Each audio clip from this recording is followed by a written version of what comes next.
দুপুর 1:30 নাগাদ আনুমানিক একটা দুর্ঘটনার খবর আমরা সারা দেশবাসী বা সারা বিশ্ববাসী পেলাম।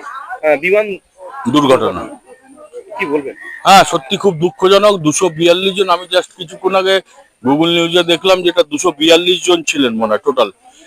টোটালি যেইভাবে ক্র্যাশ হয়েছে এবং যেখানে ক্র্যাশটা হয়েছে প্লেনটা, বাড়িটাও যা ক্ষতিগ্রস্ত হয়েছে শুধু না, মানে একদম মানে major major crash, major accident এরকম বলছে।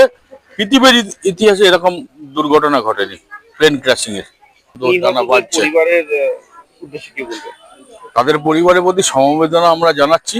আমাদের মানে কি বলবো, পশ্চিমবঙ্গবাসীর তরফ থেকে আমি সমবেদনা জানাচ্ছি। আমার দল তৃণমূল কংগ্রেসের পক্ষ থেকে সমবেদনা জানাচ্ছি। আমাদের মাননীয় মুখ্যমন্ত্রী অলরেডি সমবেদনা জানিয়েছেন এবং যদি সরকারের তরফ থেকে কোনো ডিউটি থাকে তাদের পাশে দাঁড়ানো নিশ্চয়ই সরকার করবেন।